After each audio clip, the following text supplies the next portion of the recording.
who is one of the most famous in our particular spiritual line, one of the most famous devotees of Krishna. And we'll hear something about him tonight. He was especially famous for his chanting. Some of you are not familiar. Maybe, have you been to Hare Krishna programs before? First time? Pardon? First time. You were family members? Are you related? No, just met this evening, okay. And how did you come about to come this evening? You heard from somebody? Oh, you were in the town. Oh, very nice. Wonderful. Thank you for coming. It's a special subject tonight. It's not so much philosophy or the teachings or the history. Tomorrow will be more like that, tomorrow evening. This evening is been asked to speak on this particular person, a very special person. Well, we hope you get a little some happiness out of hearing about him. It is stated in, there are many scriptures. One scripture called Bhakti Aloka. It's a scripture by another great personality named Bhaktivinoda Thakur. And Bhaktivinoda writes that by hearing about Haridas Thakur, one gets great confidence, determination, and satisfaction. So we hope we get something along those lines. Can you hear me? It's very echoey from here. Pardon? It's very echoey here. It sounds like it's echoing. I don't know. The sound doesn't sound very clear. Pardon? They're like that? What can we do? I mean, is it possible to put a little bit more bass or something? It's very sharp. Yeah, I don't like getting too close to microphones. If there's more bass and more volume, it would be better for me. So, as he said, he was very famous for chanting this. You'll have to excuse me, I maybe never used one of these before, and I can't read through the back of my head, so I've got to press forward on my computer because it has been transferred to that computer. I'm used to working off of this one. So I've got to press them both simultaneously and hope that it's the same on both. So this, of course, we're familiar with. We'll just chant for a couple of 1 minute or two. And you're welcome to join in. Hare Krishna, Hare Krishna, Krishna Krishna, Hare Hare, Hare Rama, Hare Rama, Rama Rama, Hare Hare, Hare Krishna, Hare Krishna, Krishna Krishna,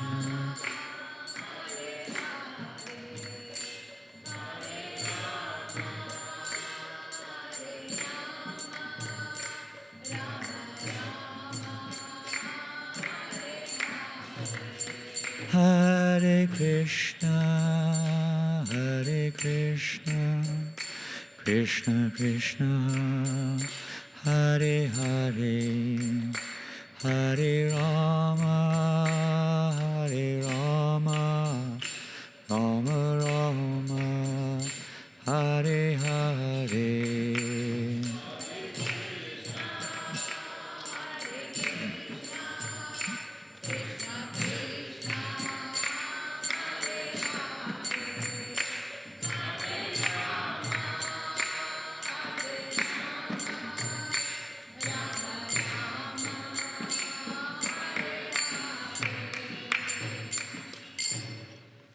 So this is called the Maha Mantra, which means the great.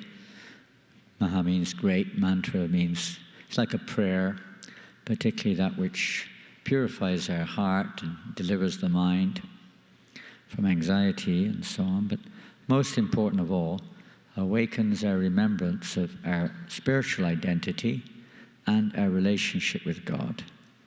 So particularly this mantra is said to have descended from the spiritual world, Golokara Premadonna Harinama Sankirtan. It has come directly from the kingdom of God and is non-different than God himself. Nama Chintamani Krishnas Chaitanya Rasa Vigraha. The chanting of the names of the God, of Lord is non-different than himself. It has the same power and potency as the Supreme Lord himself. And anyone who comes in contact with it is getting, to a certain degree, is getting the association of God. They get benefited tremendously. And in this age that we're living in, it's called the age of Kali. It means the age of quarrel. And we don't have to look far to see where quarreling goes on. It goes on every level. The age of hypocrisy. The age of materialism. So it's said in this age, Kali Kaler Namarupa Krishna Avatar, that Krishna appears in this age as the form of the name. It's the Yugadharma, Kali Kaler Harinam Sankirtan is the Dharma for this age of Kali. Harinam Sankirtan, chanting the holy names, is the recommended means of self-realization or God-realization in this age. So Haridas Thakur specifically appeared for that purpose. We're going to offer a few respectful prayers first to Haridas Thakur. We can turn off the lights, please. Off all the lights. Otherwise you can hardly see anything. It's just a blur.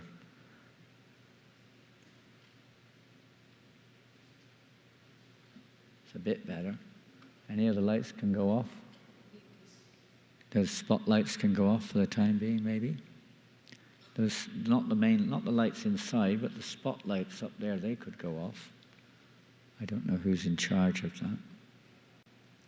They're very powerful. Namami Haridasam Tang Chaitanyam Tang Chapat Prabhum Sangstitam Apiyan Murting Svanke Kritva Nanartaya. It's very squeaky. Is it always like this? Squeaky? This kind of throws me off of it. Let me offer my respectful obeisances unto Haridas Thakur and his master, Sri Chaitanya Mahaprabhu, who danced with the body of Haridas Thakur on his lap. One should strictly follow the easy path, which the previous Mahajans, that means great personalities, have accepted. That path bestows great auspiciousness and is devoid of all misery. People are always trying to avoid misery in this world, naturally, because our nature is Anandamaya Vyasat. We're always pleasure-seeking. Our actual nature is to be Ananda, full of happiness. But in contact with the material world, we get mixed results. We're always trying to avoid the miserable side or the negative side of life. But whatever we try to do, it's not going to solve it in the material world, because everything is temporary. Everything has a temporary, let's say, form and effect in the material world. People come and go, things come and go, and we have our karma, which is the laws of nature, action and reaction, which we're reaping the results of. As you sow, so you shall reap. So we're all getting it. And it just comes. No matter what we do, we have our happiness and distress in the material world. It's a world of duality. It's a shashvatam dukkaliyam. It's the world of dukkha. It's the world where suffering is unavoidable. And it's a temporary, a shashvatam, temporary place. So no matter what we try, it's only a temporary relief. So the great souls, they give a path, they give a process whereby we can get complete relief. It's like being in a prison. Relief in a prison is not just to make it a comfortable place, but it's to get out of it. So the process of self-realization is not to get out of it in the way most people think, but it's to get out of it in consciousness. We may still be living in this world, but we're no longer a part of it as such. As Jesus Christ himself says, we're in the world but not of it. The soul has nothing really to do with this world. We're just temporarily in this world trying to fulfill our desires. The Lord has given us this facility called the material world as a playground. Like children, you give them a playground to play in. It's not their permanent situation. But they play there because that's their level of consciousness. The parents, they do not play unless they're there with the children. But for that time is what they need and what they want. So similarly, this material world is given to us by God to facilitate our desires. And the way we relate to this material world determines what type of happiness and distress we get. So all the scriptures of the world are there to give us guidance to behave better in relationship with the material world and gradually awaken our remembrance of our real business, which is service, service to God. So these great souls, they give this path. It may be different in different countries at different times in terms of the detail, but the principle's the same.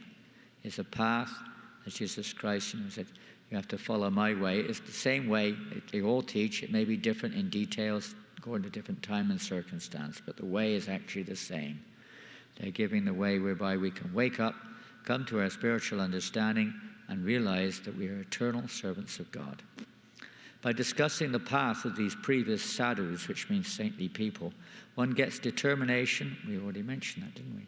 Courage and satisfaction. And that's what we just said just now. So we'll move on. I didn't realize it was there. I believe this is an old, I couldn't find the latest one, which I have. I think this is the old one. Anyway, it'll do. Are we on the next one now? Chaitanya Mahaprabhu derives great pleasure from glorifying his devotees. Chaitanya Mahaprabhu is Krishna in the form of a devotee who appears in this world to disseminate or spread this chanting of the Hare Krishna mantra. He appeared about 500 years ago for this purpose. It's an eternal mantra, but it was not made public until 500 or so years ago. He gets great pleasure from glorifying his devotees, just like a parent gets great pleasure from glorifying his children, glorifying those things which we like. And among the devotees, Haridas Thakur is the foremost. The transcendental qualities of Haridas Thakur are innumerable and unfathomable. One may describe a portion of them, but to count them all is impossible. In the Chaitanya Mangalas, another scripture, the first quote is from Chaitanya Charitamrita. This is from Chaitanya Mangala. Srila Vrindavan Das Thakur has described the attributes of Haridas Thakur to some extent.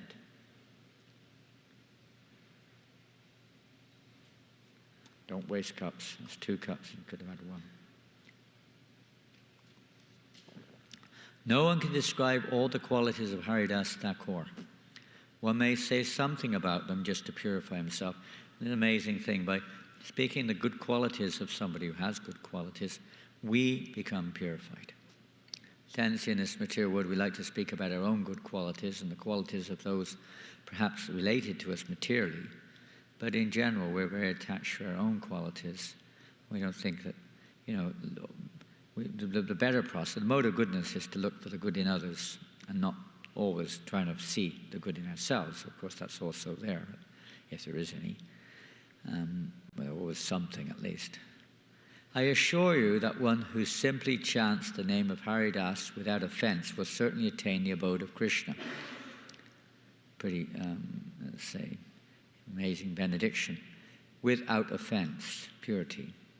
It means without any material motive, without any desire to, let's say, merge into the impersonal Brahmajyoti and so on and so forth, but with pure devotion. What to speak of his touch? Just by seeing Haridas, one is released from the bondage of fruitive activities, released from karma, that means.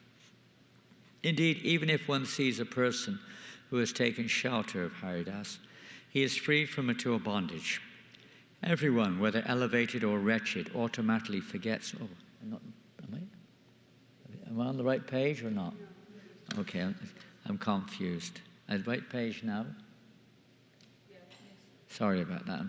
You should remember to do 2 things at once here. You can just glance over that. Indeed, even if one sees a person who has taken shelter of Haridas, he is freed from material bondage. Everyone, whether elevated or wretched, automatically forgets about mundane life when he sees the lotus feet of Haridas Thakur.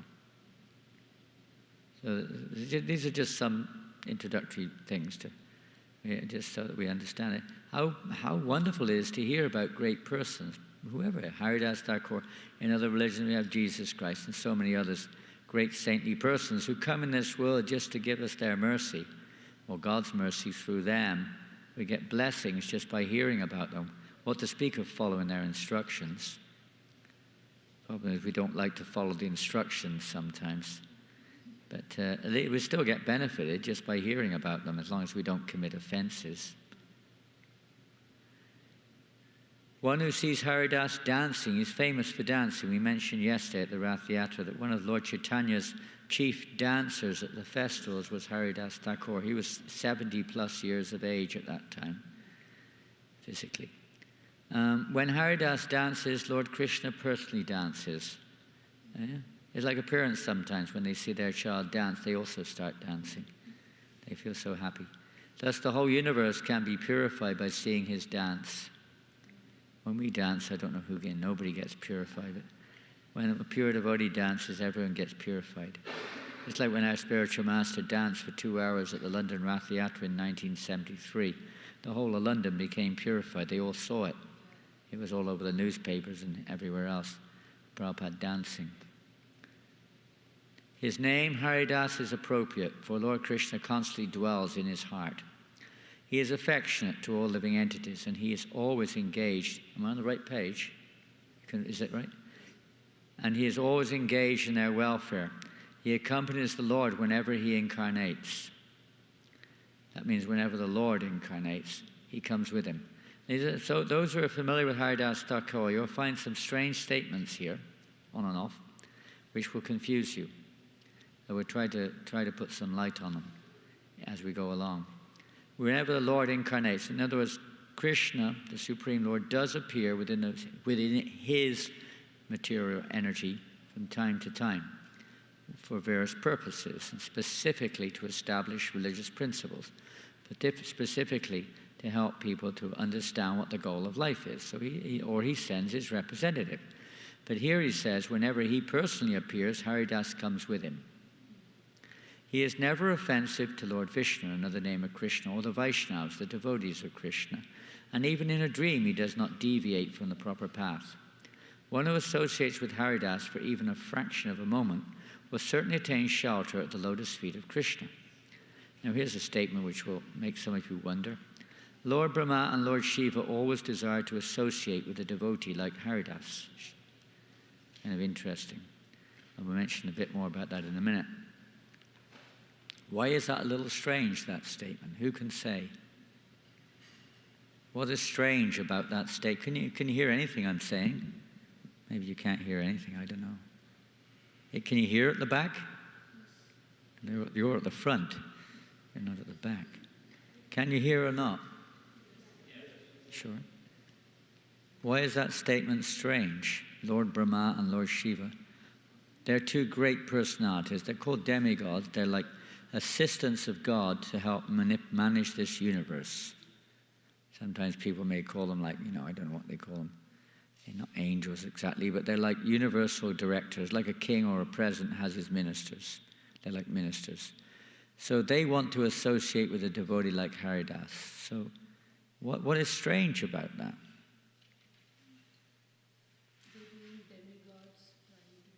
Yeah, but that's not, that may be so. But why am I saying specifically it's something strange there? Well, that's it. You got it. Usually we hear that Lord Brahma is Haridas Thakur, but here we see Lord Brahma wants to associate with Haridas Thakur. Isn't that a little strange? We'll hear more about it in a minute. Is the next one come on? People who would gather around him just to see the unrestricted tears of Krishna prema that flowed profusely from his eyes, drenching his entire body. Even the strictest atheist marveled at his behavior. Horripilation swelled across his body, shivering, hairs on end, like thousands of blooming flowers And even Lord Brahma and Lord Shiva were amazed by his devotion. Again, we see the same basic statement. Thakur Haridas was the actual knower of the transcendental mellows related with Krishna, and he is the principal teacher for understanding Rasa Shastra, or literature filled with the transcendental mellows related with Krishna. Another very strange statement. Yeah, I mean, not strange for those who know, but it's strange if you only hear a bit. Mahabhakta Haridas Thakur Jaya Jaya Haridas Sarnarene Sarva Papakshai. All glories to the great devotee Haridas Thakur. By remembering Haridas, all one's sinful reactions are vanquished. There's a deity of Haridas Thakur. This is in, if you've been to Jagannath Puri, you may have been to a place called Siddhabakwal, and that's the place where Haridas Thakur was residing for a long time. And now there's a deity of him there. This is the deity. Beautiful deity. Haridas Thakur, now, okay, we're going to start getting down to a bit of the tattva of Haridas, is a combined incarnation of Brahma Mahatapa, the son of Ruchika Muni, and Prahlad. The respected Murari Gupta, whose disappearance date is today, has written in his Chaitanya Charita Mahakavya that this Muni's son picked a tulsi leaf and offered it to Krishna without having washed it first, so be careful. Of course, it's not bad if you take birth as Haridas Thakur, but don't take the risk. Now, it's a small thing. This is not what we're going to talk about, don't worry. His father then cursed him to become a mlecha in his next life, born in a low-class family meat eater or whatever it was. He was thus born as Haridas, a great devotee. Okay, I'm going to go back. I'm not exactly going to go back. I'm going to go forward. But I'll talk about the back. This is a quote from Prema Vivarta. When it comes to chanting, and this is what he's most famous for, he's known as Nama Acharya. Now, Acharya means teacher, Nam, teacher of the name. Lord Chaitanya personally declared him as the Nama Acharya for this Sankirtan movement. When it comes to chanting, the topmost devotee is Srila Haridas Thakur, and it was he who propagated the supreme truth about the holy name. He preached as well as practiced chanting the holy name. Hence he is the Acharya of the holy name, or the Nama Acharya. Whoever chants the Lord's name, following in Srila Haridas Thakur's footsteps, will achieve the highest perfection in it. To the bounce back now, it mentioned there he's the actual knower of Rasa Tattva. He's the one who can deliver Krishna Prema. Lord Brahma, Lord Shiva, they want to associate with him. Now this is very interesting. Okay, he may be Brahma Mahatapa, who was a son of Ruchika Muni, but that is not all that he is. Now there's a very interesting pastime. Of course, we all know the pastime in the Krishna. No, we don't all know it, but most of you know the pastime of Brahma when he stole the cow boys and calves. This pastime from the Srimad Bhagavatam, ancient scripture, how he tried to steal Krishna's coward boys and calves. It's a whole long story there, and we haven't got time, unfortunately, to tell much of it. But anyway, after that was all over and he came to his senses, he then went to, Lord Brahma then went to Navadvip, and a holy place, and there he performed austerity to try to atone for his offense.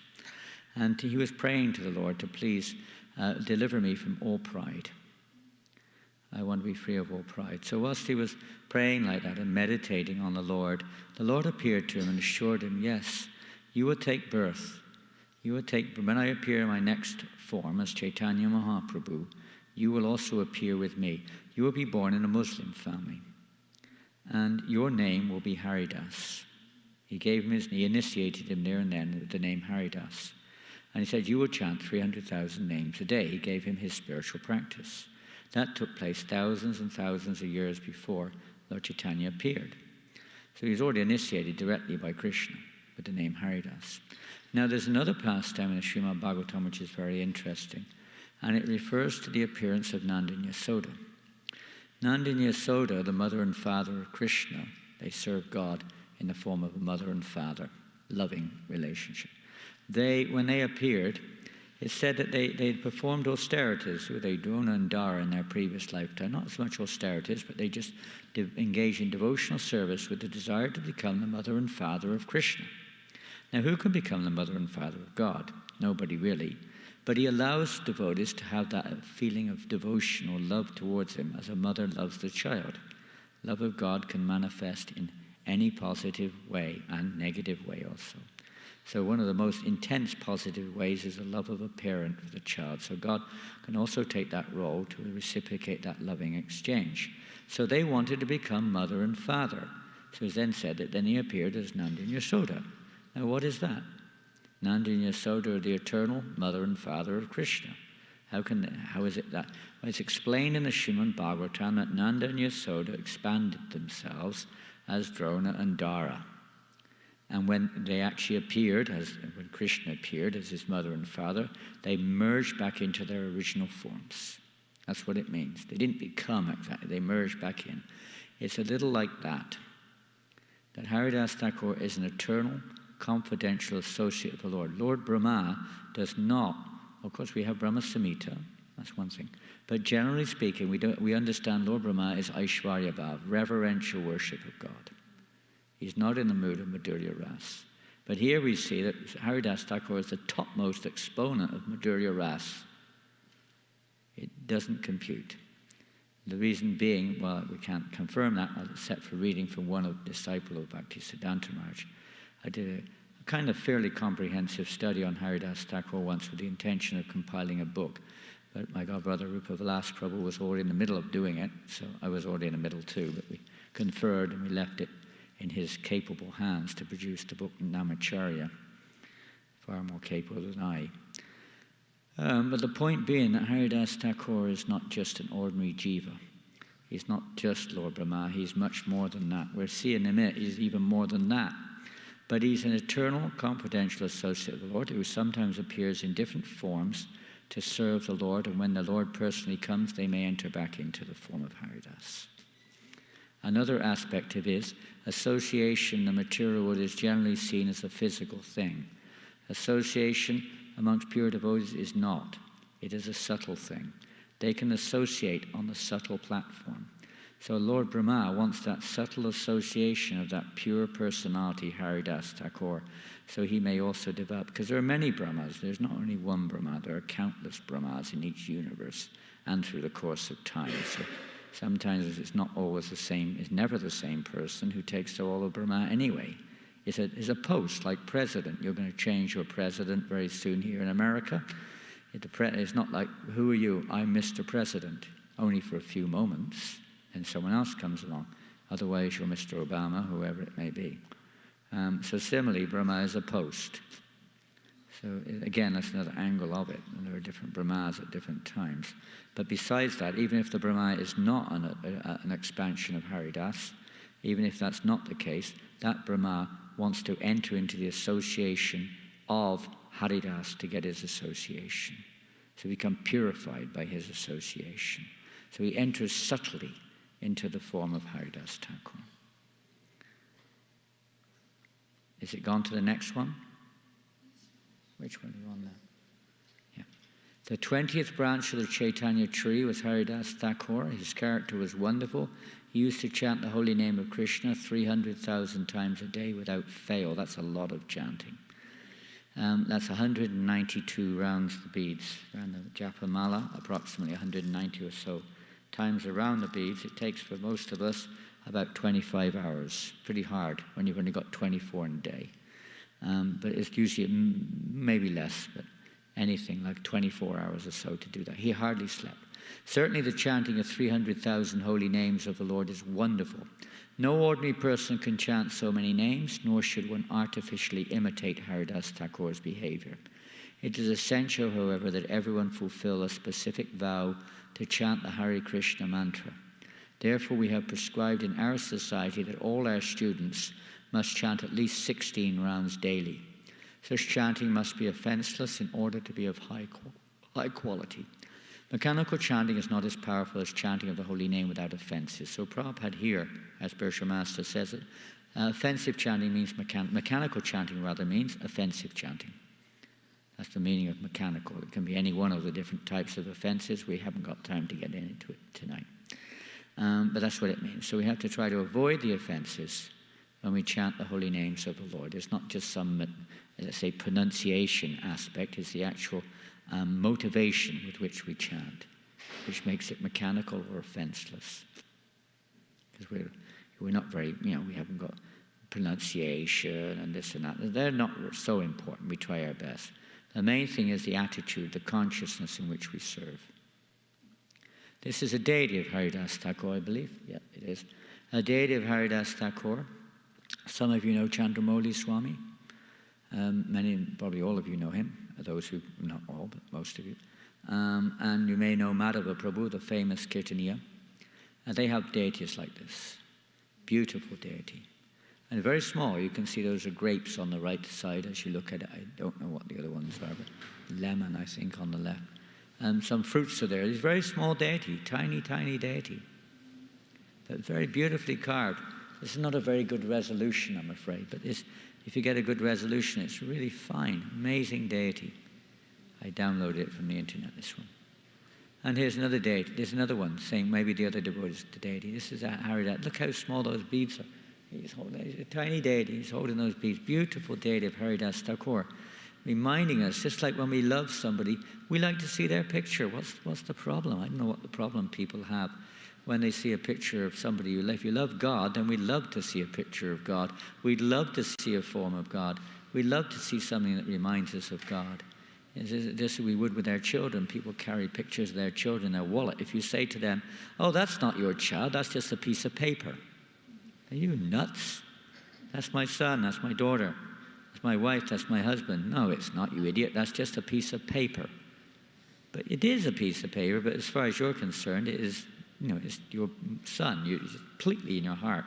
The same effect as when you see them. It is in the heart that we experience relationships, not external. People are so materialistic. They don't understand. It's in the heart that you see God, not outside. And when we see the deity of the Lord, or we see a picture of the Lord, then it reminds, in our heart we feel His presence. Same deity, beautiful deity. As I haven't really edited this. This is one of my favorite verses. Dasaparadayena hridayena pase kripakari Mahaprabhu majinama rase. O Mahaprabhu, please be merciful to me so that the 10 offenses never touch my heart and I can always remain absorbed in the rasa of the holy name. This is by Haridas Thakur. Beautiful prayer. I mean, if you want some help while chanting Hare Krishna, we have to call for help. It's not just plowing on mindlessly. We have to call to those whose minds are focused on Krishna for help. Those who are absorbed in the actual relationship with Krishna. So this Haridas Thakur, topmost of all the devotees of the Lord. Now, can you see this one? It's quite small, I'm sorry. Haridas Thakur used to chant the holy name on his beads 300,000 times. Throughout the entire day and night, he would chant the 16 names of the Hare Krishna Mahamantra. One should not, however, imitate Haridas Thakur, for no one else can chant the holy name 300,000 times a day. Such chanting is for the Mukta Purush, or the liberated souls. We can follow his example, however, by chanting 16 rounds of the Hare Krishna Mahamantra on beads every day, and offering respect to the Tulsi plant. This is not at all difficult for anyone, and the process of chanting the Hare Krishna Mahamantra with a vow before the Tulsi plant, we might get time. If we don't get time to hear about this, because we're short on time, Tulsi plant is applied, I don't know if we got one here, but they're a special plant, and for people who think they're the body, it's completely bewildering. People who think I am the body, it's hard for them to understand, because the soul is not human. We've got a human form, but the soul is beyond this material body. The soul occupies the body. And the soul within a plant is the same quality as the soul within a human. It just has a different body, which has different facilities and capabilities. But people who identify themselves with the body, it's impossible to understand, almost impossible, how one can relate with a plant, and that plant can be a pure devotee of the Lord. But this Tulsi plant is said to be a pure devotee of Krishna. This is not difficult, because she has come into this world, this plant, to give us that association, so we can chant Hare Krishna in her presence and become purified. Not at all difficult, Prabhupada says. The chanting of Hare Krishna mantra with a vow before the tulsi plant has such great spiritual potency that simply by doing this one can become spiritually strong. Therefore we request the members of the Hare Krishna movement to follow Haridas Thakur's example rigidly. Chanting 16 rounds does not take much time, nor is offering respect to the tulsi plant difficult. The process has immense spiritual potency. One should not miss the opportunity.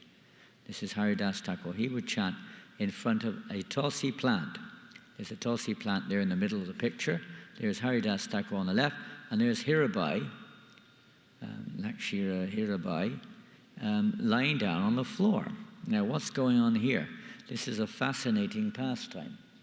And this pastime involves when Haridas was very young. He appeared in the world 36 years before Lord Chaitanya in a place called Burun in Bangladesh. What we now call Bangladesh. It wasn't there then. It was just part of Bengal. So he appeared. It's not far from the West Bengal border, near the forest of Benapole.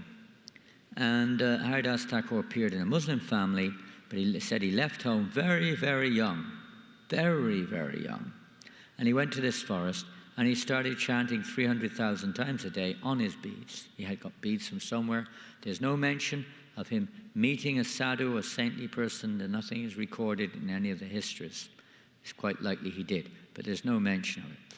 So he was sitting in this forest, chanting day and night, and 300,000 times a day. Now this is like 25 years before Mahaprabhu appeared in the world. So he was already doing that, way before. As you may have heard earlier on, he got initiated 4,000 or 5,000 years ago by the Lord, who told him what to do there and then. So he's already doing it. And there was one Ramachandra Khan. He was a local landowner, a very powerful person in the area who was very envious of him. He's a Hindu. He was very envious of Haridas because Haridas was born in a Muslim family, and now so many people were respecting him. And he thought, what is this? You know, he thought he should be respected. Why are they respecting this low-class man? So he tried to defame him, and he called all the prostitutes in the greater area and offered them a vast amount of money if they would cause Haridas to fall down from his spiritual platform, or whatever it was, or just to expose him. Nobody agreed except for this one Hirabai. She was the most expensive. She was Lakahira. Lakahira means you have to pay 100,000 rupees, whatever. Huge amount of money in those days, and phenomenal. So he was willing to pay that. He said, you go there and tempt him. So she did. She went there the first night. She went there to try to tempt Haridas. But Haridas was busy chanting day and night. Then she came there. She started to expose her body in front of Haridas. And Haridas said, my dear lady, please kindly wait, because I am very busy right now. I have made a vow to chant 1 billion names in this month. I have not yet finished, but I will finish very soon. And when I finish, whatever you wish of me, I will fulfill. So she was confident he would succumb to her. She stayed there all night, but it didn't finish. She got tired. She went back home. Came back again the next day. Same thing happened. This time Haridas said, I'm sure, my dear lady, that tonight I will finish. She went back and told Ramchandra Khan. Ramchandra Khan got excited.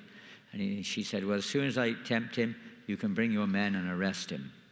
So he went back. She went back the next night, and Haridas was chanting all night long, non-stop. She paid her obeisances, because although she was a prostitute, she was also a very pious devotee of the Lord. And she paid her obeisances, but she got completely affected over the period of time by his chanting. She also started chanting along with him. And by the time the morning came, he finished his 1 billion names. He said to her, so now I have finished, ask from me what you want. And she fell on the floor, offering her obeisances, begging forgiveness, and threw everything at his feet, and said, please forgive me, please accept, please purify me. He said, yes, I know exactly why you're here, don't worry. I know you were sent here 3 days ago by Ramchandra Khan. I would have left here 3 days ago if you hadn't come. But because you came, I stayed here, and now, if you really want, you stay here now, and you carry on here, I'm leaving. You stay here and chant 300,000 names of the Lord. I've got other pictures, I don't know, maybe they'll come up in that. 300,000 names of the Lord every day. Prabhupada writes here to Gargamuni, It is the duty of the male members to be very steady and cautious. This can be done by regular chanting like Haridas Thakur did. Whenever there is a young woman, we should remember Haridas Thakur and beg his mercy to protect us. And we should think that these beautiful gopis, these girls, are meant for the enjoyment of Krishna.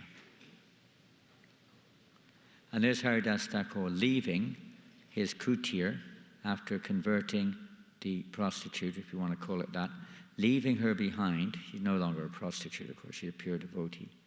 That was just a temporary occupation. And he's leaving, and there she is chanting. Now, a lot of devotees think that this is Haridas. This is not Haridas Thakur. This is Hirabai, the prostitute who came to Haridas Thakur and got purified. And there's a whole picture of the two. It's not that one, but there is a whole picture of the two, which shows them together with Haridas, which is, I guess it's that one. Yeah, that's Haridas. And this is the Hirabai, who is now pure devotee. She stays there for the rest of her life, chanting 300,000 names a day. So just to let you know, on the front cover of Namamrita, I believe it is, you'll see this picture, but that's not saying anything wrong in that, but that's not Haridas Thakur. A lot of devotees think it is. I've even seen it on so many websites, Haridas Thakur websites and all sorts of things, as being Haridas, but it's not. Here we see the deity. There's the Hirabai. This is in that place in Benapur with Haridas. Hirabai on the left. That's the temple there in Benapur. Now there's a temple there. Now we're going to move on. There's lots of pastimes. We haven't got them all in there yet. As I say, this is not the full edition by any means. This is just skimping over. After Haridas left, he left that place. He went to what we now call West Bengal.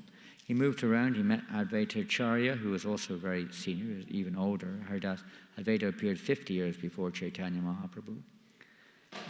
And he met Advaita Acharya in Shantipur district. He also went to I'm going to go back because that's not, well, I have no choice. There's no slide in between. And he also spent time in the house of Hiranya and Govardhan Majumdar. And there, of course, is a famous pastime of Gopal Chakravarti, one Brahmin assistant of Govardhan and Hiranya Majumdar.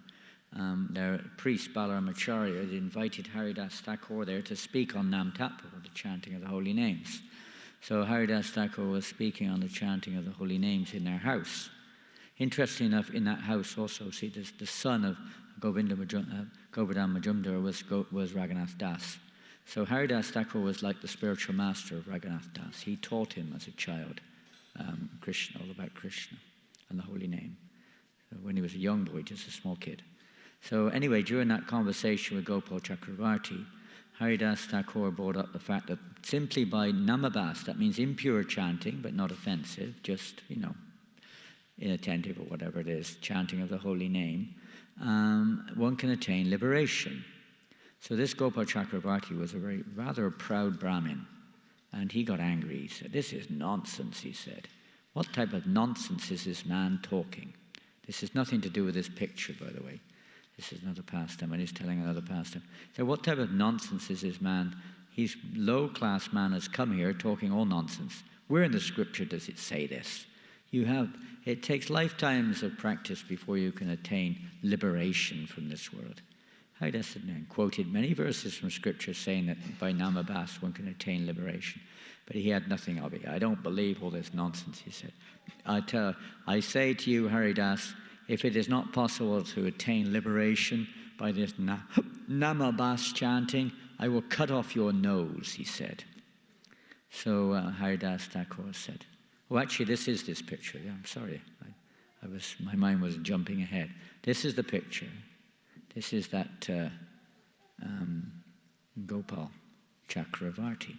And he said, "I will cut off your nose." Well, maybe it isn't. I don't know what this is, actually. Weird. Anyway, whatever it is. "I will cut off your nose." And so then everyone was shocked. And Haridas Thakur said, "My dear sir, you don't have to cut off my nose. If it's not possible, I will cut my own nose off." So then everyone got shocked, and they chased this Gopal Chakravarti out of the arena. They dismissed him immediately. And as Haridas said, "Don't take anything of it. He's just a young inexperienced boy. I take no offense whatsoever. Please do not think badly of this. Anyway, the story goes, a long story, we won't tell the rest of it. Next one, has it gone forward? Has it gone forward? Yes. Okay, so we're going to go back. Has it gone back? So my understanding is this is not that pastime at all, because there's no Brahmin. That's certainly not a Brahmin there with a sword. This is the Kazi. And Haridas Thakur, after that pastime, then he moved to Shantipur district, and Advaitacharya gave him a place to reside in a place called Pulia. Pulia is an area near Shantipur in Bengal, and there Haridas Thakur resided in, sometimes it's said in a cave, sometimes it's said a hollow of a tree. But he resided there, basically speaking, and so many people were coming and taking shelter of him. Even persons from high-class Brahmin families, Muslim people, all kinds of people were coming to get his association. Now this came to the attention of a local Qazi, Muslim Qazi. A Muslim Qazi is like a magistrate, local magistrate, who basically is in charge of the local area. So he came there very angry that many Muslim people were becoming, in his mind anyway, Hindu. There's no such thing really as Hindu or Muslim. These are just temporary designations. But as far as persons on the temporary body platform, they consider like this. So he came there like that. And he was really angry. And he wanted immediately that this Haridas Thakur should be arrested. So he called the king, maybe this is the king, I don't know, I have to find out, some research is required on this picture. He called the king, and the king came there and arrested him. They took him away, and they brought him to the court of the Nawab. This is the Nawab, the king of Bengal, and that's Haridas there being escorted to his court to be judged. His crime is that he's born a Muslim and he's converting people to Hinduism. So there's a series of crime punishable by death only. So he's brought there, and the king is talking to him, and they have quite a conversation. This is another painting of the same. I had this painting done in Jagannath Puri about 10 years ago, doing a whole series of paintings. You can't see it in its full glory. There's a very colourful painting. And that's not the whole of it, that's only a part of it. Of Haridas Thakur being brought before the Nawab, the king of Bengal, to be tried. And anyway, Haridas Thakur came there, and the king looked at him. He could see he was a very effulgent person. He didn't really want to punish him, but he thought, well, what to do? And then he had a conversation. Why is it that, my dear sir, that you were born a Muslim, but you were chanting the Hindu names of God? And then he explained that God is one, and there's no such thing as Hindu or Muslim names. God is God. He's not Hindu or Muslim.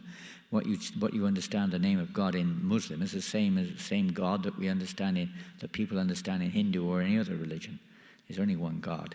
So what difference does it make? We're chanting this one or that one. This is false understanding to make such discrimination. The king was taken aback. He gave so many wonderful statements, and the king was a little bit impressed. But the Nawab, not the Chan Qazi, it's a different Qazi. The Qazi was very angry. He wasn't appeased at all. He said, well, if that's what he's saying is true, then let him speak from the Quran and stop this nonsense. So the king, naturally being a Muslim, said, yes, okay, I agree with that. Why don't you simply pray, if it's all the same, then why don't you just preach from the Quran? So Haridas Thakur, he said, no, we don't have it here. It doesn't look like anyway. Maybe we do. Anyway, he said to the king, he said, are we back there? No, yes, no. He said to the king that you may do whatever you like, but I will never stop chanting the names of Krishna. You may cut my body into 10,000 pieces, or as you wish, but I will never stop chanting Krishna's names. So the king looked at the Qazi. There were many Qazis around him, many magistrates. They're like the judges, like they're on the panel. And they decide that Haridas Thakur should be beaten to death for his offenses. So they dragged him off. Hey, oh, what happened there? Hey, where are we? What's this? I don't know, I don't know what's going on. Oh dear, excuse me. I'm not familiar with this. There we go. They dragged him off into the marketplace, and they started to beat him. He was actually dragged. He wasn't walking. He was dragged through the marketplace, and they're beating him like anything. And the Hindus are trying to stop it, and the Muslim guards are pushing them away. They went from marketplace to marketplace. The ways of his good qualities were like those of Prahlad Maharaj. He did not even slightly raise an eyebrow when persecuted by the Muslim ruler. He didn't raise an eyebrow. Now here we see Prahlad Maharaj is also described, and I think it's in the Gorganadesh Deepika, that Haridas Thakur is Prahlad Maharaj. Now what that means is, in a sense, is that at this particular point of time, being beaten like this is Prahlad Maharaj's presence. Prahlad Maharaj is present, just like he was tortured by Hiranyakashipu. Same, it's a potency. They are the internal expansions of the Lord who possess certain qualities, who expand when the Lord expands to assist him in his pastimes, just like Haridas does, Prahlad also does, when necessary. They're not stayed like an ordinary jiva. They can expand along with the Lord to perform those particular kind of pastimes, or the particular opulence manifest in personification when required. So similarly, Prahlad appears at this point of time to take that beating, that potency of the Lord, to take that beating. Even if my body, we've mentioned it, and I lose my life, I will never give up chanting the Lord's holy name. O Krishna, please be merciful upon these poor souls, referring to the guards who are beating him. Kindly excuse them for their offense of torturing me. Maintaining this type of determination and being compassionate to all living entities, while always chanting the holy name of Krishna, is the path of devotional service exhibited by the previous Mahajans. That's the path. Determination and compassion to all living entities, even those who hate us, even those who completely deny everything. The devotee has no enemy. He's a friend to all. And he simply has compassion for the benefit of every living entity, not just humans, all living entities. Nirantara Namalao, as they were dragging him through the streets. In a book called Chaitanya Bhagavat, Vrindavan Das Thakur states that this is the main lesson to be learned from the pastimes of Haridas Thakur. Nirantara Namalao. Always chant the holy name of Krishna, or chant continuously. And he was continuously chanting. The Hindus are crying and screaming, and the Muslim guards are beating him like anything.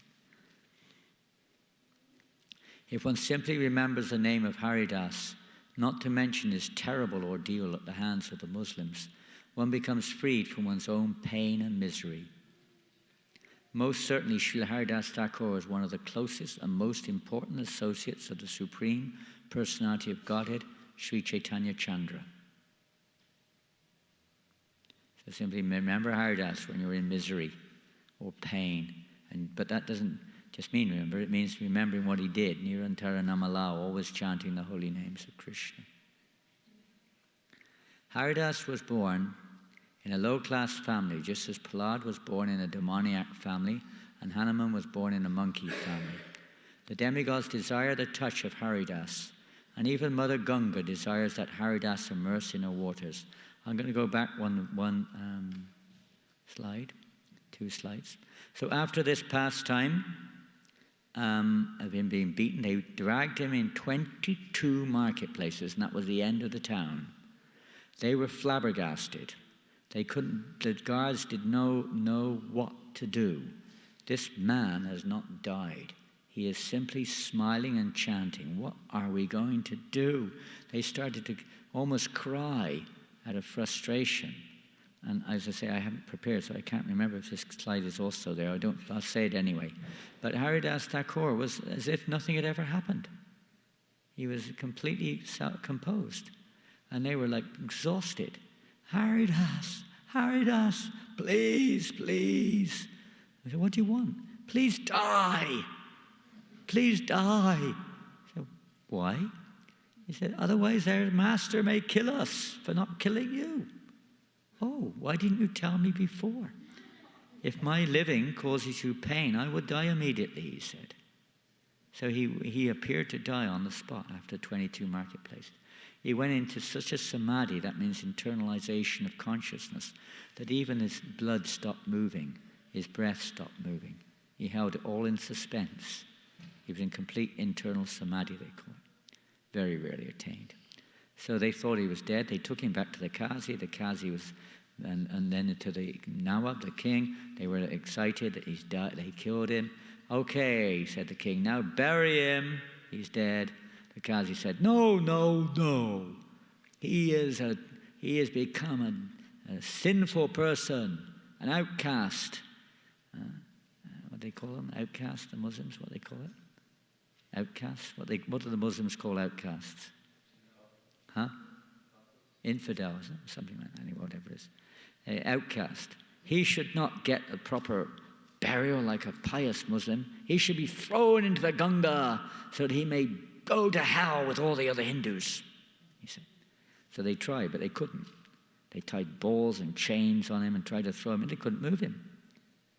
He wouldn't move an inch. Eventually he agreed. 20, 30 men had to pick him up and throw him in the Ganga. So they thought that's the end of him. But this verse here, next verse, this one. The demigods desire the touch of Haridas, and even Mother Ganga desires that Haridas immerse in her waters. This was her desire. So now she's getting her desires fulfilled. The whole pastime was orchestrated by the Lord to fulfill the desire of Ganga Devi. She wanted to embrace Haridas. He would never go in the Ganga. He considered himself too fallen. By the supreme will of the Lord, Thakur Haridas appeared in a low-class Muslim family. Generally, human beings desire to become purified by either touching the demigods or taking bath in the Ganga. But what to speak of the demigods headed by Lord Brahma? Even the most sanctified Ganga, who emanates from the lotus feet of Vishnu, desires to become glorious by the touch of Mahabhagavat, Paramahamsa, Vaishnavacharya, Haridas Thakur, who is the representative of all the demigods. They all want his association. Even Ganga Devi wants his association. She wants to embrace him. So now she has her chance. She embraces Haridas, and she then takes him in her embrace. She releases all the balls and chains and puts him right back where he began, back in Puglia. And sure enough, he went back to that kutir in Puglia and started chanting again. Same thing, 300,000 names a day. And all the Brahmins and local people were astonished. They couldn't believe it. There he is again. What's going on? They thought he was dead. And now everyone then accepted that he is a saint personified. The king, the Muslim king, heard about it. He came there and he fell at his feet and begged forgiveness and said, you can go and do whatever you like in my kingdom. You are free to do anything you like. And he offered his obeisances to him. The Qazi, there's no such repentance on the Qazi's part, so God knows what happened to him. But the king, he was relieved. And some people asked him, well, why did this happen? Why did you get punished like this? This doesn't make sense. He said, why? I should have been punished more. I'm so sinful. I got off lightly. I heard blasphemy of God in the court of the Qazi, court of the Nawab. I should have been punished even more. Anyway, he took it like that. There are many pastimes that took place there. Even Maya Devi, the illusory energy, tried to tempt him, and he also initiated her in the chanting of the holy names in this cave. She said, I am the illusory energy of the Supreme Personality of Godhead. I came here to test you. I have previously captivated the mind of even Brahma. Not to speak of others, your mind alone have I failed to attract. My dear sir, you are the foremost devotee. Simply seeing you and hearing you chant the holy name of Krishna has purified my consciousness. What to speak of others, even Krishna. Are we on the right page or not? Oh dear, sorry. We're on the right page? No? Yes? No? Okay. What to speak of others, even Krishna, the son of Nanda Maharaj, personally descends to taste the nectar of love of God in the form of chanting Hare Krishna. What is the wonder if the maidservant of Krishna, his external energy, begs for love of Godhead? Without the mercy of a devotee, without the chanting of the holy name of the Lord, love of Godhead cannot be possible. Amazing. Another thing I forgot to mention, when Hirabai became transformed by Haridas's association, that prostitute, she begged for his mercy, and it said that Haridas Thakur gave her Krishna Prema. Someone who doesn't have love of God in its topmost Krishna Prema form cannot give Krishna Prema. He gave her Krishna Prema in the topmost way, in a Madhurya. So obviously he's a Madhurya Bhakta. Another pastime took place there, and that was one time when he was in this, here it's depicted as a cave. Many people would come to see him, but there was a terrible stench in that cave. And so many of them were so disturbed by the smell that they were having a difficulty coming. And then it was ascertained the reason was there was this deadly snake residing in the back of the cave, which was exhaling terrible fumes from its mouth, ghastly fumes. Haridas was not even disturbed by it in the least. So they were all getting disturbed. And Haridas said, oh, all right then, if that's the case, if the snake doesn't leave today, I will leave, just for your sake. And right there and then, this enormous snake, blue, green, yellow, red snake, slithered out of the cave, right in front of everyone. Everyone was shocked. The snake slithered out in front of everyone. It said be some kind of expansion of an antishesh of some kind. Okay, well, they're not really in order here, I don't think. Yes, they are. This is an amazing pastime. They're not actually in order. I've got some editing to do. This is, this is in the house of Srivas Thakur. And Lord Chaitanya Mahaprabhu is engaged in his Mahapakash pastimes for many days. And he's calling up devotees one after the other, and he's giving them benedictions. He's glorifying them, and he's giving benedictions in his house. Lord Chaitanya then turned his benign glance on Haridas and called out, Haridas, look at me. There's another pastime, I thought that was it, but there's another pastime when he was arrested by the king, and the king threw him in prison first before he took him to trial. And whilst he was in the prison, hundreds and hundreds of Hindus were also locked up in the prison. And they saw Haridas, and they were all ecstatic that they had the association of this great saintly person. So they all begged him, please, please give us your blessings. Please give us your blessings so that we can be released. So Haridas said, I bless you all that you may stay exactly as you are now. They all became totally depressed because they're locked up in a prison. They were expecting him to give blessings, please release us from this prison. He said, stay as you are now. And then they all agreed. And he said, no, don't misunderstand. Right now you're thinking of Krishna. Right now you're not engaged in any activity which will cause you to become entangled in this world. That is my blessing, that you remain ever absorbed in Krishna, thus released from the prison of the material world. So then Lord Chaitanya, he then took his glanced on Haridas and he said, Haridas, look at me. Your body and birth is superior to mine. Your class and caste is more elevated than mine. This is Chaitanya Mahaprabhu saying this. He used Haridas Thakur because he wanted to show that anybody, no matter who they are, can become a pure devotee of Krishna. That's why these pastimes took place originally. Even the pastime of Lord Brahma stealing away the calves. And the cows, it's all related. I do not possess any good qualifications. I am sinful, and I'm not even within the Vedic society. This is Haridas speaking. Just seeing me makes a person vulnerable to sin, and touching me makes one so contaminated. Oh, what happened there? Something going wrong? Oh, I'm pressing the wrong one. Excuse me. It's confusing. I'm getting confused. What is this? I don't know. I do not possess any good qualifications. Is that what it says? Oh dear. I don't know if I'm in front or behind. What's it say now? What's it say now? Huh? What's this? Oh. Okay, there's that one. Okay, now here it is. That should be, I do not possess any good qualifications. Now, how do I get that on here? Here we go. I do not possess any good qualifications. I am sinful, and I am not even within the Vedic society. Just seeing me makes a person vulnerable to sin, and touching me makes one so contaminated that he must bathe immediately. How then can I say anything about your divine pastimes? O Lord, I am such a destitute that I do not possess the sweetness of your memory, and yet you have not forsaken me. Although I am unfit to see you, you are present before me in person. I am praying to you now for only one benediction. So this is when he's in the house of Srivas, and the Lord is giving his benedictions.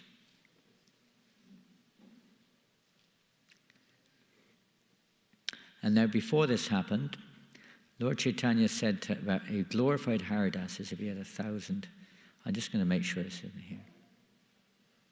Okay, no, it's not. So the Lord glorified Haridas Thakur just like he had 1,000 tongues. And nobody else knew about him because he only came into Lord Chaitanya's pastimes when Lord Chaitanya had been 20 years into this world. It's interesting, when Haridas Thakur was living in that cave, at the time when Lord Chaitanya appeared, he then went to Advaitacharya, and both of them had been praying for the Lord to appear. And they both danced together when the Lord appeared. So he knew all about it, but he didn't enter the Lord's pastime until the Lord started his Sankirtan movement. And then he came to Srivas's house, and then the Lord told everyone about him, all of his glories. So then Lord Chaitanya said, Haridas, you remember that time when you were being beaten in the marketplaces by the Muslim guards? The Lord said, at that time, I sent my own personal weapon named Sudarshan Chakra to kill them all. He was so furious that people were harming his devotee. But you would not let my Sudarshan touch any of them. You were praying to please do not punish them in any way. Forgive them and deliver them. You were praying like what my Sudarshan could do, nothing. He came back to me saying, I'm helpless. I've been defeated by Haridas. The Lord said I had no choice. I personally went there. And I laid my back on your back. I took all of the whips, he said. And then Lord Chaitanya turned around and showed everyone in Srivas Thakur's back, and it was thrash marks all down his back. Everyone was astonished to see this, that the Lord took that beating on his back. Now, Haridas Thakur is known as one who is more tolerant than a tree. A tree tolerates people cutting the tree, cutting it, doing this, that, the other. Haridas was more tolerant, not just tolerating, but he was benedicting at the same time everyone who tried to harm him. He was blessing them with love of God. That was his mercy. Blessing them with love of God. What do we do now? Do we finish now or what? What do we do? I mean, we started late. Pardon? Excuse me? Pardon? Continue? Okay. I'll do what you say. And everyone was absolutely astonished to realize what a personality this is. What a personality. Oh Lord, and then he said, oh Lord, I have known only misfortune. Yet, this is Haridas speaking, yet you give me so much hope. Just allow me to partake of the remnants of the food of your devotees who are surrendered to your lotus feet.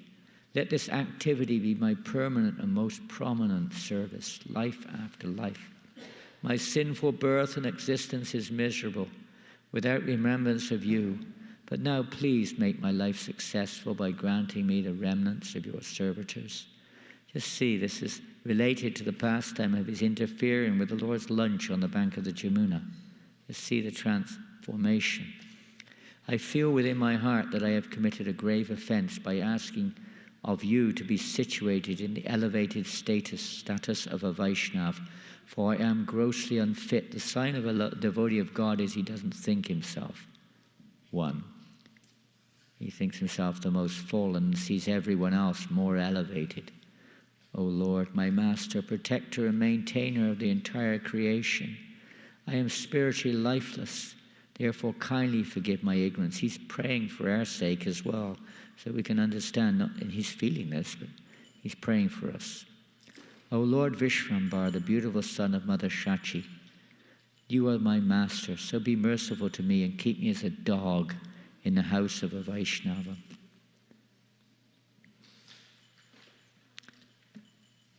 Oh dear, I've lost it again. I don't know where we are. I don't know what's going on here. I must have been pressing the button or something. What's going on? My goodness, we've gone for about 50 slides. Ah, dear.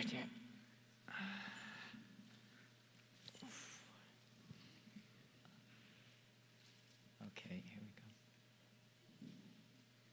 There we go.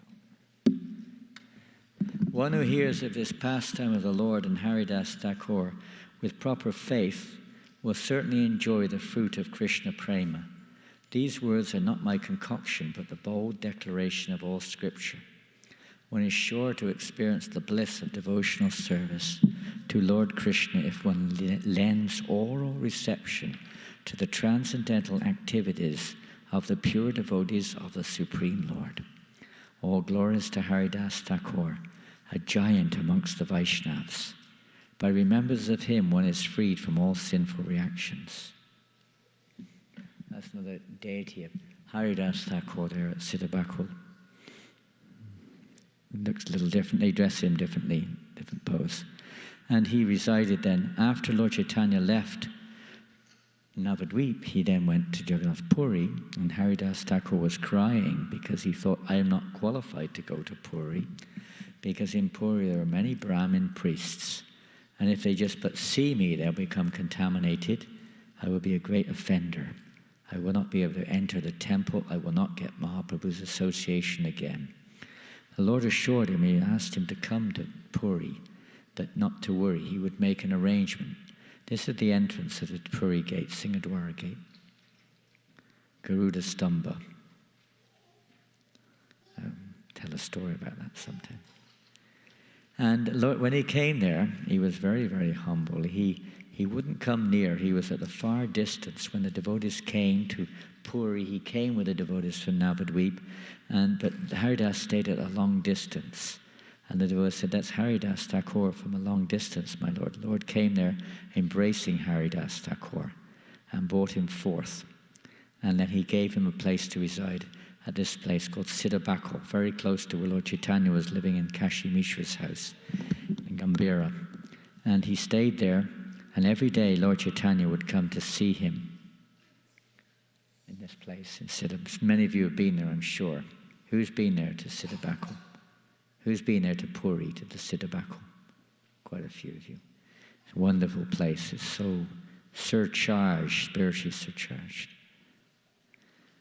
And Lord Chaitanya would come every day to see Haridas Thakur, that Siddhabakul tree. And he told Haridas Thakur to sit there under this tree. In fact, Lord Chaitanya created this tree from a stick, a toothpick of Lord Jagannath. He put it in the ground, and this tree grew out of the ground. Bakul tree. Powerful Bakul tree. Even one day the king came there to cut it down because it looked like it was suitable for the using of the carts or of the deities, but they couldn't do anything. They tried they were going to cut the tree down, and Haridas Thakur was asking them not to, but they had been ordered to. So they said, well, come back tomorrow and cut the tree down. So the next day they came back, the tree was hollow. There was nothing inside it. It was just bark. And to this very day, it's just bark.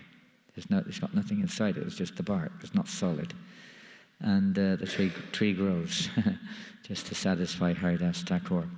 So Lord Chaitanya would come there every day, and he asked him to stay there and just look at the flag on the chakra on top of Jagannath's temple. It's none different than Jagannath. So he would do that, chanting his japa, looking at the top of the chakra and the flag on top of there. And Lord Chaitanya, sometimes he came there. Sanatan Goswami, Rupa Goswami, they'd also come there to associate with Haridas. Whenever they would come to Puri, they would stay with Haridas Thakur and discuss Krishna consciousness, discuss pastimes of Lord Krishna and so on, and wonderful pastimes there. Lord Chaitanya one time said to Haridas, he said, some behave very well, but do not preach the cult of Krishna consciousness. Oh, wrong one, slide.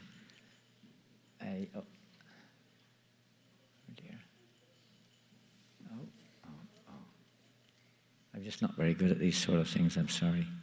Some behave very well, but do not preach the cult of Krishna consciousness, whereas others preach but do not behave properly.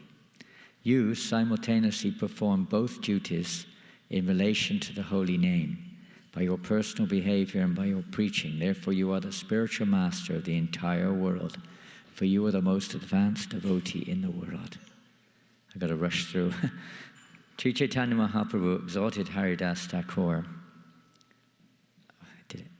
stating, at every moment you take your bath in all the holy places of pilgrimage, and at every moment you perform great sacrifices, austerity, and charity. You are constantly studying the 4 Vedas, and you are far better than any Brahmin or sannyasi. Well, he wasn't literally doing that, but it's understood that one who has understood the purpose behind it is doing all of these things. He's doing them all. He's realized, what's the point of austerity? What's the point of study if you don't realize Krishna? If you realize Krishna, what's the need of austerity and study? And there he is, chanting, and in front of, or looking at the dome, looking at the chakrams. So these are his beads. No, they're not. There's his beads. And Haridas Thakur's Japa Mala. And there's the Mahamantra which he chanted. Hare Krishna, Krishna Krishna, Hare Hare, Hare Rama, Rama Rama, Hare Hare. There's the top of the flag and chakra, Lord Jagannath, Puri. If one cannot complete the fixed number of rounds, Prabhupada says here, that he is assigned, he should be considered to be in a diseased condition of spiritual life. Srila Haridas Thakur is called Namacharya. Of course, we cannot imitate Haridas, but everyone must chant prescribed number of rounds. In our Krishna conscious movement, we have fixed 16 rounds as the minimum, so that the Westerners will not feel burdened. These 16 rounds must be chanted and chanted loudly, so that one can hear himself and others. So Haridas Thakur, he very much recommended this loud chanting. One time when he was in Bengal, he was going out preaching, because the famous story of his preaching with Nityananda and deliverance of Jagaya Madai, but he was preach a lot, because he would chant quite quickly. It said that he chanted 64 rounds loudly, 64 rounds Vapunksu japa, that means quietly murmuring in the mouth, and 64 Manasika japa rounds, which is in the mind. And you couldn't hear anything, but he would emphasize for the public 64 loud rounds. And he was in this village called Harinadi one time, and so many people in the village were there, and they were all, but there were some Brahmins, very envious Brahmins, they were arguing with him over, and they also argued over this point. And Haridas Thakur then quoted all these verses about the loud chanting of the holy name, how it benefits people so much more. If you chant silently, only you get the benefit. When you chant loudly, even the non-moving living entities. Lord Chaitanya Mahaprabhu one time asked Haridas Thakur, he said that, Lord Chaitanya was in anxiety.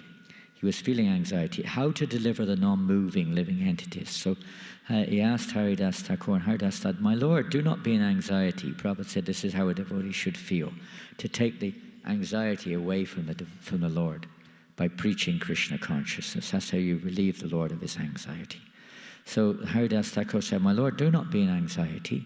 By the loud chanting of the holy names, even the non-moving living entities are delivered." When you hear echo of the holy name, that's the trees and the rocks chanting back, you see. And Lord Chaitanya was very happy with Haridas Thakur, embraced him. Haridas Thakur was a real preacher of Krishna consciousness, spreading the holy names. But he would especially emphasize the loud chanting, because everybody benefits. And if you're chanting Vapunksu japa or Manasika japa, and the mind wanders, who gets any benefit? We don't get any benefit either. Nothing's going on, just a mental concoction, just some, mental speculation going on. But when the loud chanting's going, even if the mind wanders, we still get the benefit of the sound. But it shouldn't be so loud that no one else, not like we're competing who can chant the loudest. Loud enough to hear, and if somebody comes close, they can hear that you're chanting. But not that we're screaming during japa. If you want to do that, better go out in the forest or up on a mountain or something. And we have to follow the great personalities, Haridas Thakur. He was chanting very loudly. Chaitanya Mahaprabhu chanted very loudly. So what more evidence do you want? My Guru Maharaj chanted loudly. We are chanting loudly. That's from Prabhupada. So if someone says we shouldn't chant loudly, just quote them that. And there's Haridas Thakur, Chaitanya Mahaprabhu, and I think Sanatana Goswami in that kutir. Oh, I've gone forward. I see what I'm doing, I'm pressing that and thinking my computer's going to go forward. There we go. I've got a few pictures. Again, I've got to edit them and find out where they're all from, of different temples of Haridas Thakur. Some are at Siddhabako, some are in other places. He would dance at the Rath Yatra. Every year he would attend Rath Yatra and dance like crazy at the Rath Yatra. That's the time, of course, he would get the darshan of Lord Jagannath. Everyone gets the darshan of Lord Jagannath at that time, no matter what one's birth. Everyone can bring offerings, even if they're not Vaishnavas. Everyone can bring an offering before Lord Jagannath. Hundreds and thousands of offerings are placed at Balagandi for the Lord to enjoy. He can do what he likes with the offerings, but everyone's welcome. Haridas Thakur said, oh no, okay, we're going to wind up now. We're just about going to finish. Haridas Thakur said, my dear Lord, but what was happening here? Okay. He said, my dear Lord, please do not touch me, for I am most fallen and untouchable, and am the lowest among men. The Lord said, I wish to touch you, just to be purified, for your purified activities do not exist in me. These are just summarizing. The Lord was teaching by example how great Haridas, the touch of a devotee, there's nothing greater. Akshnopalam twadusha darshanam hi, denopalam twadusha gatra sangha, that the touch of a devotee, there's nothing more beneficial than the sight of a devotee or the touch of a devotee. They're very rarely attained. The Lord Chaitanya is teaching how great it is to have the chance to touch Haridas just by hearing about him. Time passed on in Jagannath Puri, and Haridas Thakur was getting very old, and he didn't want to see the last pastimes of the Lord. So one day, Lord Chaitanya's servant named Govinda came to Siddhabakul. Every day Govinda would come and he would bring Lord Jagannath's Mahaprasadam for Haridas. This day Haridas was lying down and chanting. And Govinda said to Haridas, my dear Haridas, please take prasadam. Haridas said, I cannot take today, I am feeling very sick. I cannot take. So Govinda said, but this is Mahaprasadam. So Haridas touched the Mahaprasadam, offered his obeisances, and took a little particle. And then Govinda left. And informed Lord Chaitanya that Haridas was sick. So next day, Lord Chaitanya came back, and he saw Haridas lying down. And he came to him and picked him up and said, my dear Haridas, please tell me, what is your sickness? I probably got it here. Let me go on to the next one. Okay, I don't know if we got it. We haven't got that one. I'll go back. And Haridas said that, my Lord, my sickness is that I cannot finish my 190 rounds. That is my sickness. He said, but there's nothing wrong, he said, with my body or my mind. The problem is with me. Nothing wrong with my body, the problem is with me. I am not able to finish my rounds. Nothing wrong with my body. The Lord said, my dear Haridas, you have completed your business in this world. You have shown the world how to chant the holy name purely. There is no need for you to continue like this. Then Haridas said, my Lord, do not create an illusion. Although I am so fallen, you must certainly show me this mercy. And no, this is jumping forward, I think. Haridas Thakur said after Lord Chaitanya said you no need to carry on, Haridas Thakur said, my Lord, please do not speak like this. I am the most fallen, the most wretched creature. No one is more fallen than me. And the Lord, anyway, different things were said. My Lord, do not create an illusion. Although I am so fallen, you must certainly show me this mercy. Because Lord Chaitanya asked him, what is it that you want, Haridas? And Haridas said, my Lord, please fulfill my last desire. I do not want to see your last pastimes. I want to leave this world just simply absorbed in the vision of your lotus face, your lotus eyes. Chanting your name, I want to leave my body.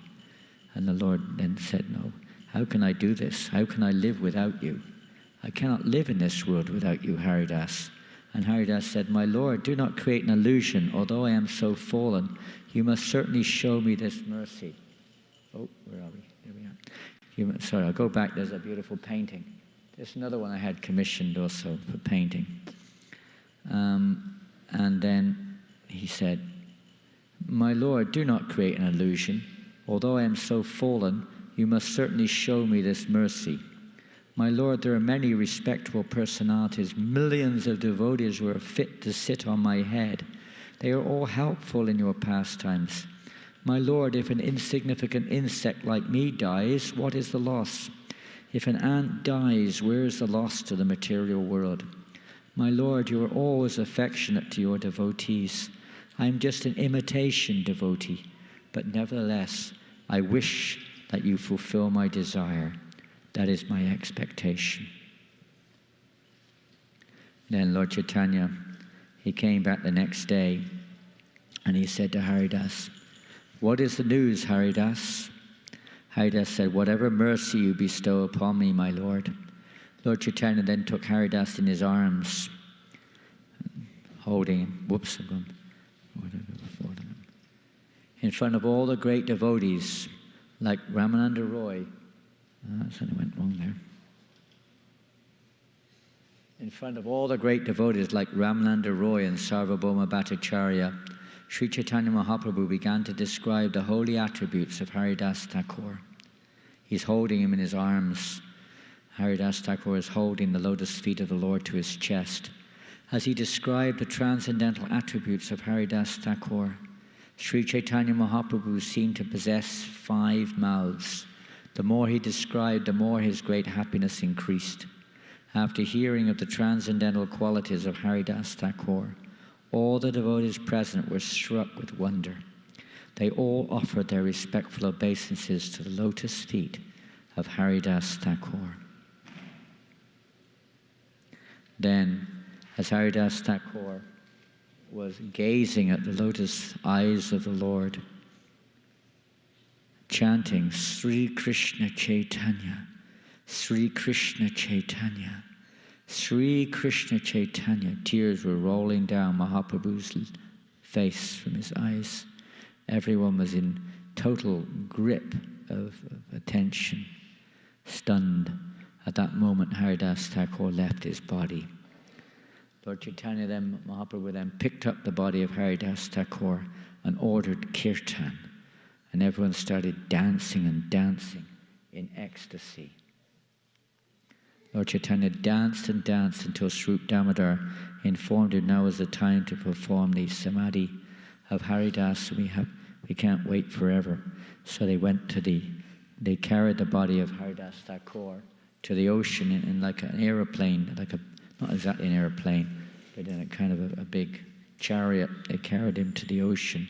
Lord Chaitanya, this picture, of course, he's carrying him now to place him into the ocean. And then they performed the samadhi. You can go there near it's down near the seashore there in Jagannath Puri, the samadhi of Haridas Thakur. Lord Chaitanya personally did the samadhi. He placed Haridas Thakur in the pit and personally placed all the auspicious items in there and the sand then on top and everything, and all the devotees did likewise on the bank of he bathed Haridas Thakur. Got that picture? No, maybe it'll come up afterwards. Maybe again, I haven't edited. But he bathed the body of Haridas Thakur in the ocean, and he declared that anyone who takes bath in this place will attain pure love of Godhead, because the water here has been touched by the holy body of Haridas Thakur. And there he is, actually bathing that body of Haridas Thakur. It should be the other way around, I think. In the ocean, with the water of the holy ocean. Everyone's bringing water. And then Lord Chaitanya Mahaprabhu, after the samadhi, he then went personally to collect alms for a festival for Haridas Thakur. I'll never forget, I don't know if any of you were there, it must be about 6 years ago in Jagannath Puri, on the parikrama at the end of Kartik.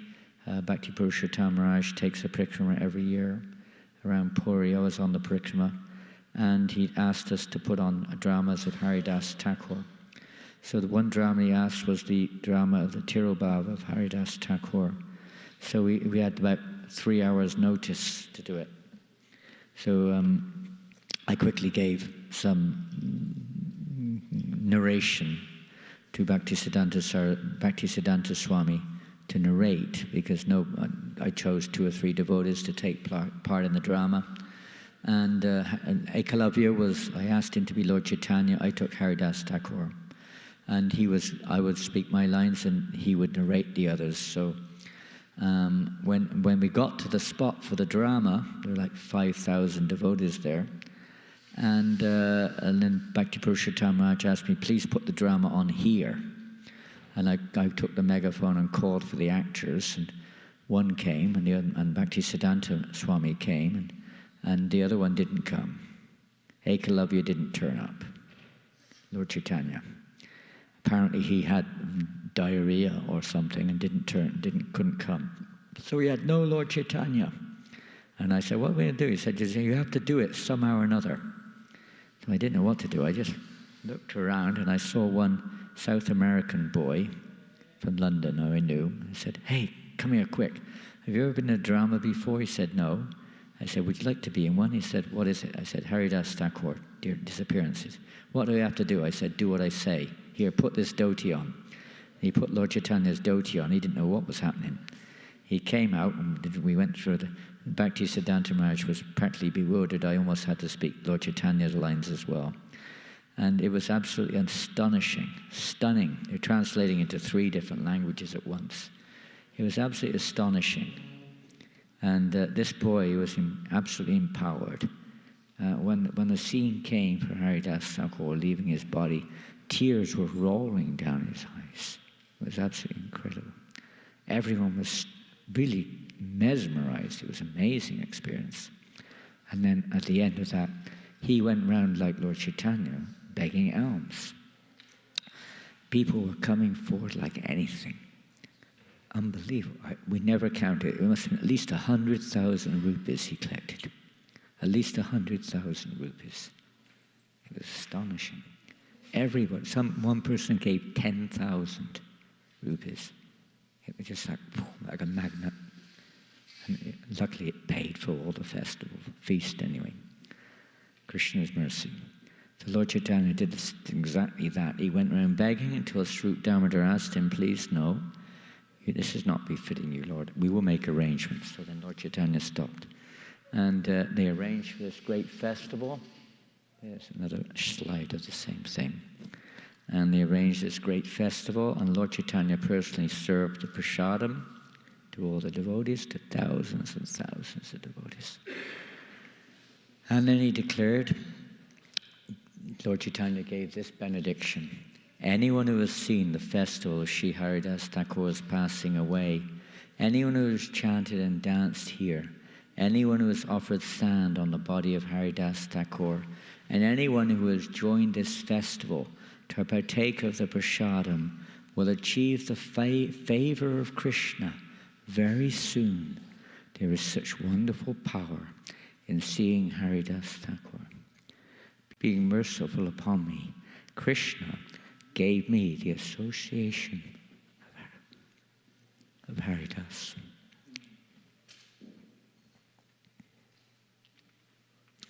Being independent in his desires, he has now broken that association. When Haridas wanted to leave this material world, it was not within my power to detain him. Simply by his will, Haridas Thakur could give up his life and go away, exactly like Bhishma, who previously died simply by his own desire, as we have heard from Shastra. Haridas Thakur was the crown jewel on the head of the world.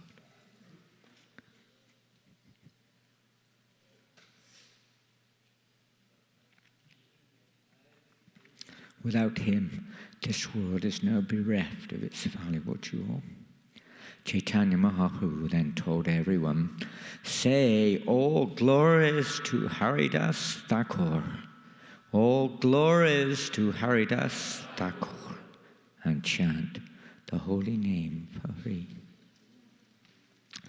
Saying this, he personally began to dance. Everyone began to chant, all glories to Haridas Thakur, who revealed the importance of chanting the holy name of the Lord. Sheila, that's this. This is in a different place, but this is the Samadhi. There's different temples of Haridas Thakur. This is the Samadhi of Haridas. I'm sorry, the slides are going in different order. I'm getting lost. There's the Samadhi of Haridas Thakur. And it is. This is the Samadhi of Haridas Thakur in Jagannath Puri, which is a place you must visit, although it's, what's his name, Radharamanachari, whatever his name is, who took over these temples, and they chant this funny mantra nowadays, but still the atmosphere is still very transcendental. Haridas Thakur's presence is very powerful. That's the gate, I think. I think these are just extra slides. No, that's it. Srila Namacharya Haridas Thakur ki jai. Srila Haridas Thakur ki jai. Namacharya Srila Haridas Thakur ki jai. Go Premanandi. Jai. Thank you very much. Srila Prabhupada ki jai. Go Premanandi.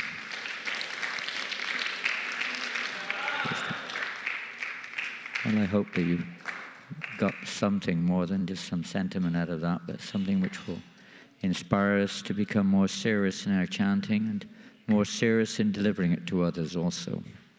This is not a private business.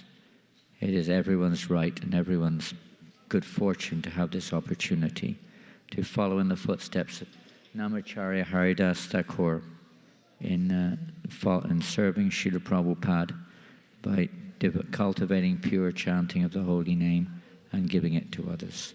Hare Krishna, Srila Prabhupada ki jai. Go Premanandi. Thank you.